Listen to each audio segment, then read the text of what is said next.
All right, hello everybody, Mark here. This is a wrap up for today's video.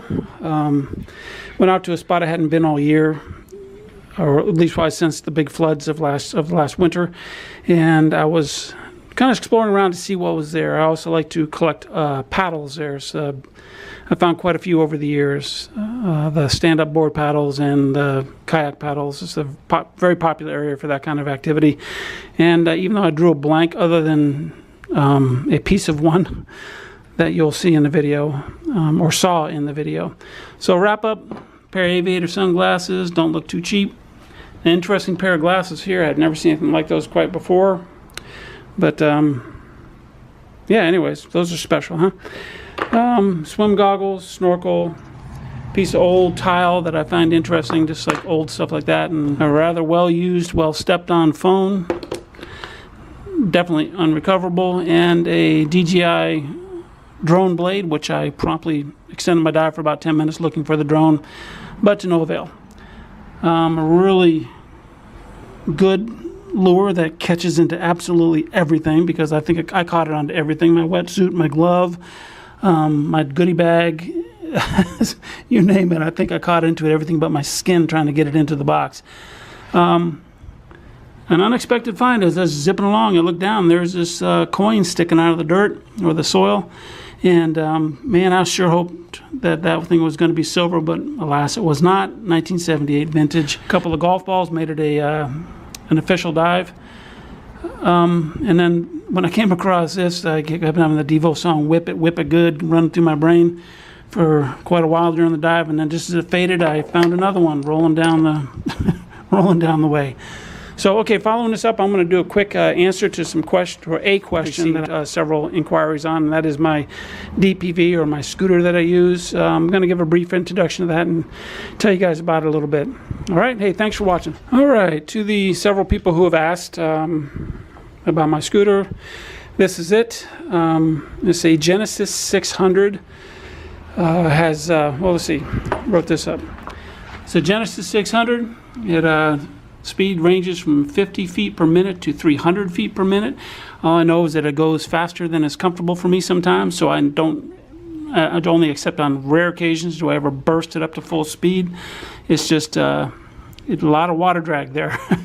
But if you ever pull a little extra heavy load, like you find an anchor or you're pulling a buddy or something like that, it'll do it. It'll do anything you need it to do. According to the website, it has a range up to 6 miles. I don't know. I've never clocked it. I just know that I get a good 3 hours of run time, and I've never run it dry. It also has 90 pounds of thrust. It has a variable speed throttle, and so in other words, it's totally non-positional. You can it's like a gas pedal in your car. You push it, get a little bit more, a little bit more, a little bit more. It's equipped with a dead man switch, which you just basically, if you push and hold that, if you let go of it, it stops. If you re-engage it and you have your throttle up, it'll actually start out slow and then increase speed up to full speed. Typically, I will run this probably about half throttle, and I find it very comfortable and more than fast enough. I do have this Logic Dive Gear add-on. It doesn't come with the machine, but it is a meter, and it has it shows the voltage that you're actually running at the time. I have mine equipped with a kayak compass, so I always know what direction I'm going underwater. I don't have to look at my wrist mount. And this is my camera mount. It has a handle like so. That's for carrying it. It has one of the most interesting features, I think, which is this little plug here plugs onto the pins, and that activates it. You're not going to run down your battery at all if you have this off of it. You don't have to take it apart to shut it off. You don't have to take it apart to unplug the batteries to keep from draining your battery out. All right. It also has a magnetic coupling. Grab this here and you can pull it out, and it comes right out. I've run river rocks through this, which I did about 3 weeks ago, which is that you can see this ding in it right here. These blades don't break. Most of the others out on the market, if you get a piece of kelp or something wrapped around them, or a thick clump of grass, you're going to snap your blade and you'll be buying new blades. Not this beast. John makes these very well. You can see the markings here. That's from dragging rope and grass and kelp and rocks all through it. It'll catch and just kind of keep dragging, because not much stops this thing.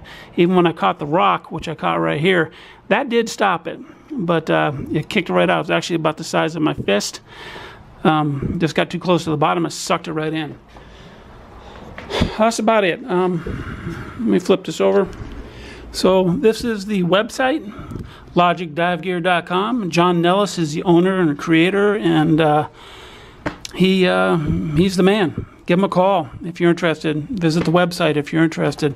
This is how you actually just clip it into your belt or into your webbing on your dive gear, and it just drags you right along. No holding on. Steer it, just move it left and right. All right? Hope that answers a question for some of y'all. I'm going to try to do some more question and answers at the end of videos, or maybe I'll just make a video with answering some questions. But that's that for today. Thanks for watching.